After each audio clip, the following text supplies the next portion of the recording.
തുഞ്ചത്ത് രാമാനുജൻ എഴുത്തച്ഛൻ്റെ അധ്യാത്മരാമായണം ഉമാമഹേശ്വര സംവാദത്തിലെ, അതായത് ബാലകാണ്ഡത്തിലെ ഉമാമഹേശ്വര സംവാദത്തിലെ പാർവതീദേവി പരമേശ്വരനോട് ചോദിക്കുന്ന ഒരു 4 വരിയുടെ അർത്ഥമാണ് ഞാൻ പറയാൻ പോകുന്നത്. ശ്രീരാമദേവൻ തൻ്റെ മാഹാത്മ്യം കേൾപ്പാനുള്ളിൽ പാരമാഗ്രഹമുണ്ടു ഞാനതിൻ പാത്രമെങ്കിൽ കാരുണ്യാമ്പുതേ കനിഞ്ഞരുളി ചെയ്തിടണം ആരും നിന്തിരുവടിയൊഴിഞ്ഞില്ലതു ചൊൽവാൻ.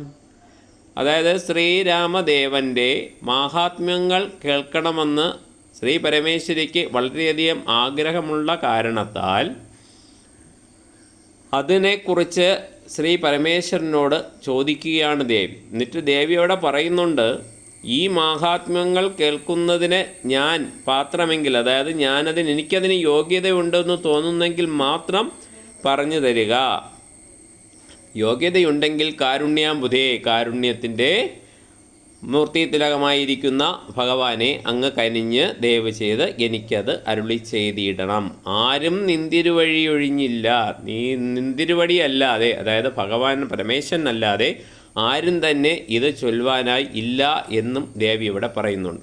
ഇത് നമ്മുടെ ജീവിതവുമായി താരതമ്യം ചെയ്ത് നോക്കുമ്പോൾ നമുക്ക് മനസ്സിലാവും, നമ്മൾ ഗുരുവിനോട് ആവശ്യപ്പെടുക അല്ലെങ്കിൽ ഗുരുവിനോട് ചെന്നൊരു കാര്യം നമ്മൾ ചോദിക്കുമ്പോൾ ശിഷ്യനെ മനസ്സിലാക്കാനും ശിഷ്യന് ഗുരുവിനെ മനസ്സിലാക്കാനുമുള്ള ഒരു താതാത്മ്യം പ്രാപിക്കാൻ ഉണ്ട്. അതായത് ഗുരുനാഥൻ ശിഷ്യനെ തിരഞ്ഞെടുക്കുന്ന നല്ല ശിഷ്യനാണോ എന്ന് തീരുമാനിച്ച ശേഷം മാത്രമേ ഗുരുനാഥൻ വിദ്യകൾ ശിഷ്യന് പറഞ്ഞു കൊടുക്കാറുള്ളൂ.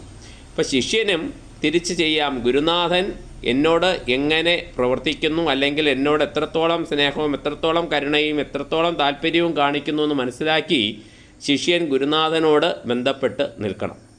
ഇപ്പോൾ ഇവിടെ ഗുരുശിഷ്യ ബന്ധത്തിൻ്റെ വലിയൊരു പൊരുൾ നമുക്ക് ഈ 4 വരിയിൽ നിന്നും ലഭ്യമാവുന്നുണ്ട്.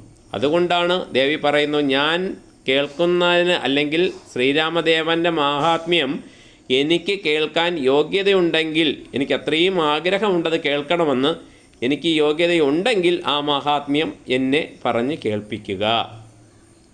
എനിക്ക് അരുളി ചെയ്തിടണം, അത് ഭഗവാനല്ലാതെ മറ്റാരുമില്ല ഭംഗിയായി ചൊല്ലുവാൻ എന്നും പറയുന്നുണ്ട്. അതായത് എൻ്റെ നല്ല ഗുരുനാഥനായിട്ടാണ് ഭഗവാനുള്ളത്, ഭഗവാനത് ചെയ്യണം എന്ന് പറയുന്നു. ഹരേ കൃഷ്ണ.